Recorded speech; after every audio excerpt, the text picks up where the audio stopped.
Você passou por uma situação muito difícil. Eu não sei se você quer compartilhar aqui um pouquinho, mas essa situação te levou, vamos dizer assim, para muitas pessoas poderia ser o final, né? O fim do túnel. E não é fácil, realmente é uma situação muito delicada.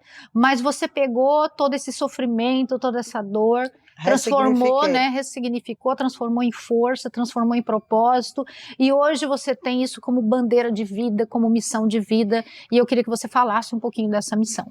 Bem, quando eu cheguei aqui, né, um tempo depois, aproximadamente uns 9 meses depois, eu conheci um homem dentro da igreja, fui apresentada por um casal de pastores a esse americano que começou cercando a minha família, conquistando os amigos. Eu já estava separada, ele se interessou por mim, acabou que iniciamos um relacionamento, casamos e 6 meses de casada eu descobri que ele fazia parte de uma rede de pedofilia e tráfico humano. Misericórdia. Ele era uma pessoa assim, acima de qualquer suspeita. Quem o conhecia e quem o conheceu um gentleman, uma pessoa extremamente educada, de uma família de classe média alta americana. É uma pessoa bem postada na vida. Embora eu, como advogada, atuei na área criminal, né, atuo ainda no Brasil, porém, assim como a grande parte da população não sabe o que é situação de tráfico humano, eu não sabia. E é uma realidade. Você, quando chega aqui como imigrante, a gente nasce de novo, né? A gente tem que aprender a falar, para quem não sabe, sim, que é a grande maioria. A gente tem que aprender a andar. A gente tem que aprender tudo. Cultura, direitos. Então, quando a gente chega aqui, por mais sabedoria que você tenha, por mais cultura que você tenha de viajar, de conhecer o mundo, por mais ainda que você domine um pouco do idioma, ou você conheça, você não conhece a realidade, você não conhece os seus direitos, você não conhece, e você fica muito vulnerável. Muito vulnerável. O imigrante, ao chegar, ele se torna uma pessoa extremamente vulnerável. E esses predadores sabem disso. E eles sabem como abordar, eles sabem como fazer. E aí, quando eu descobri isso, foi um terror na minha vida, né? Imagina, ele colocava câmeras no no banheiro da minha filha, caçula, que morava com a gente, que na época tinha 15 anos. Ele colocava câmeras no banheiro, no meu banheiro, no nosso quarto, e vendia esses vídeos na dark web para predadores, para traficantes. E ele era um traficante. Quando eu descobri, eu achei que no início ele seria um pedófilo, mas não era. Ele não fazia aquilo para ele, ele fazia aquilo para fazer dinheiro. E era uma realidade assim que me chocou. Eu consegui reunir todas as provas. Eu vou resumir porque a história é bem longa. Minha vida se transformou aqui, parecia aqueles filmes de Criminal Mind, né? CSI. Foi muito surreal. Ele tentou me matar estrangulada, ele tentou me matar envenenada, ele contratou 2 assassinos para matar a mim e a minha filha. Eu estou só resumindo, mas isso tem toda uma história. Sim. Foram meses de terror. Eu sofri um acidente por causa dessa situação, quebrei meu braço em 5 partes, tem aqui uma platina com 17 parafusos. Enfim, foi o caos. Meu mundo caiu, meu mundo desabou. Mas eu fui lutar por justiça, fui lutar pelos direitos da minha filha e pelos meus direitos. Eu não podia deixar, muita gente falava assim, Ana, você não precisa disso, volta, vai embora. Eu disse, eu poderia até fazer isso, não tinha problema nenhum. Mas eu não ia dormir em paz. O meu senso de justiça não permite que ele ia sair impune. Ele não tinha antecedentes criminais e eu precisava fazer ele pagar por aquilo, não só por mim, por minha filha, mas pelas suas filhas, pelas filhas de outras pessoas, de outros imigrantes. Eu não ia dormir em paz, Márcia, sabendo que esse homem estava aí solto, impune, e podia fazer o que fez com minha filha e comigo, com outras pessoas. Então, eu não ia carregar para o resto da minha vida esse peso, essa responsabilidade. A minha consciência não ia permitir isso. Então, eu enfrentei todo um processo de acusação. Foi muito difícil, foi muito duro. Vencemos, conseguimos colocá-lo na prisão, conseguimos fazer com que ele pagasse esse crime. Infelizmente, ele já está solto novamente, mas tem 29 crimes nas costas dele que ele cometeu e que ele confessou todos contra a mim e a minha filha. O objetivo dele era me matar e levar minha filha para o tráfico, né? Então, eu sou muito grata a Deus por ele ter permitido, ter me usado usado a minha vida e a vida da minha filha para que eu pudesse parar, de certa forma, esse cara e me desse esse livramento, porque eu podia ter perdido minha filha para sempre. Eu podia ter perdido a minha vida. Mas Deus me livrou a minha filha, a minha família, e me sustentou em todo esse processo. Tudo que eu passei, todas as lágrimas, as noites. Eu passei 3 meses acordada, sem conseguir dormir, chorando, noite e dia e noite. Eu não conseguia falar sobre isso, não conseguia. E quando foi em 2017, eu já tinha refeito a minha vida, estava com outra pessoa, casei novamente. Hoje eu tenho um marido maravilhoso, um homem que me apoia, que me dá suporte a realizar todo esse trabalho, que me ama minhas filhas, meus filhos, que me ama meus netos. Então, assim, eu refiz a minha vida emocional. Hoje eu tenho uma família de verdade, que eu não consegui ter antes. A família como eu sempre sonhei ter. Então, eu comecei a fazer uma reflexão de 2017, 2018.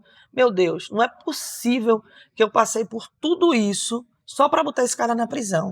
Isso não pode dizer respeito só a mim, só a minha filha. Foi muito grave, muito sério, porque eu comecei a estudar sobre essa realidade. Eu comecei a ver o quão vulnerável estavam todos os imigrantes que chegavam aqui. Mas na época eu pensava apenas nos brasileiros, né? Eu dizia, meu Deus, quantas vezes eu vim para cá com família, com meus filhos, meus familiares aqui, essas pessoas chegam aqui e não têm noção dessa realidade do tráfico humano aqui. E Orlando é a 3ª cidade que mais tem casos reportados de tráfico humano no país inteiro. Flórida é o 3º estado e é o lugar que os brasileiros vêm para cá, os imigrantes vêm para cá, Disney, os parques, lugar dos sonhos, né? Minha vida inteira eu sonhava com lugar Disney, da magia, lugar aquela falsa segurança, do sonho, né? Que tá tudo bem, que nenhum mal vai acontecer. Nenhum mal vai acontecer. Então, eu disse, não, eu preciso fazer alguma coisa. Isso não pode ser. E aí eu comecei nos meus devocionais, nas minhas orações com Deus. Eu passei uma fase desse de 2014, me recuperando a 2015, depois de 2015, 2016, eu passei uma fase muito difícil, uma fase muito confusa. Eu me afastei da igreja, me afastei de tudo, só não me afastei de Deus. Então foi um período de muita dor e muita confusão na minha vida. Mas depois eu parei, refiz minha vida. Um período de restauração, né? Porque, pensa, foram E de muitos caquinhos revolta quebrados, também. né? Foi muita revolta. E o perdão, né? Isso eu queria muita culpa também. Eu sentia muita culpa por ter colocado minha filha numa condição, numa situação daquela, num risco. Eu me culpava muito. Eu dizia, meu Deus, eu não podia ter feito isso. Eu não sabia, né? E aí foi quando eu conheci meu atual esposo. Graças a Deus, a gente refez a vida. E depois, quando eu estava com a vida emocional restaurada, estabilizada, minha família feliz, aí foi quando eu comecei a fazer essa reflexão. Eu disse, não, eu tenho que fazer alguma coisa, eu não posso ficar calada diante disso. Comecei a estudar, participar de outras instituições que trabalham com prevenção e combate ao tráfico humano, americanas. Então, eu sou voluntária na Operation Underground Railroad, fiz o treinamento lá.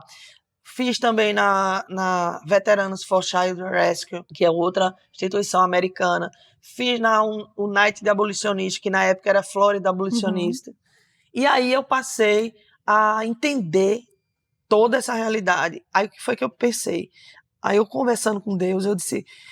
Aí eu entendi. É como se escamas tivessem caído dos meus olhos. E eu disse assim, não, eu preciso alertar essas pessoas. E por gratidão a Deus, por tudo que Ele fez, né, do livramento, eu vou fazer isso gratuitamente. Eu estava, na época, me preparando para fazer meu mestrado e seguir com a carreira jurídica aqui. E aí eu chamei meu esposo, conversei com ele concordou nós temos uma microempresa, um pequeno empreendimento, e aí eu me retirei e comecei a me dedicar a preparar todo esse material para dar treinamentos para a comunidade. Fui buscando apoio com parceiros, empresários, espaços para eu dar esse treinamento gratuito, e a coisa foi tomando uma proporção, porque a minha ideia era, eu pensava assim, bom, agora eu vou dar palestra em universidades, em escolas, em escritórios, em empresas, para que as pessoas acordem e possam se proteger. Mas aí as vítimas começaram a chegar para mim. As vítimas começaram a me pedir ajuda, a me pedir socorro. E eu fui construindo uma rede de apoio por exemplo, você é psicóloga, Uhum. aí o Márcio ajuda, outro advogado, e aí graças a Deus, eu tenho um network muito bom aqui na região, bons amigos, bons profissionais que começaram a se solidarizar com o trabalho Sim. e foram ajudando. Inclusive você, uma delas também, que desde o início foi dando apoio, sempre teve presente, aqui e acolá, você tocando sua vida, mas sempre se fazendo presente, outras pessoas também.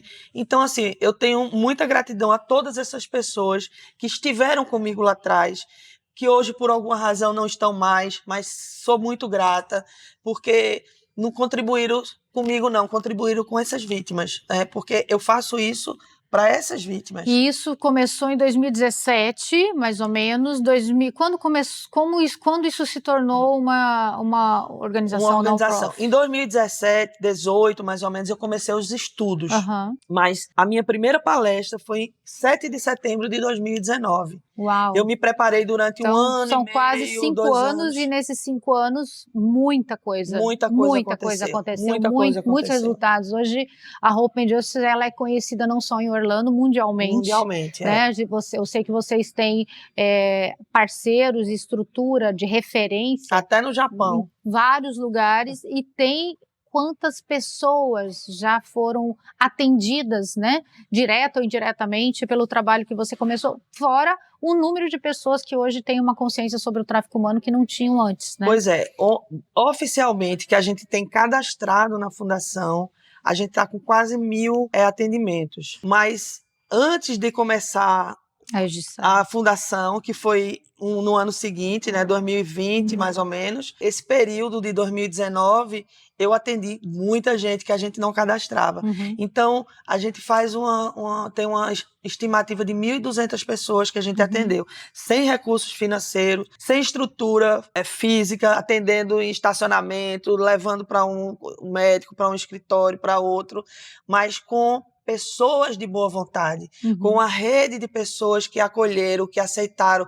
fazer um pro bono, atender uma vítima que não tinha condição, as que tinham pagavam, as que não tinham, essas pessoas aceitavam. Então, essa rede de apoio, que eu tenho essa gratidão, de todos esses profissionais que, de alguma forma, puderam contribuir para que isso acontecesse. Hoje, a Fundação ser uma fundação reconhecida internacionalmente. Agora nós temos nossa sede aqui em Orlando, mas estamos com a sede em Recife e outra em João Pessoa.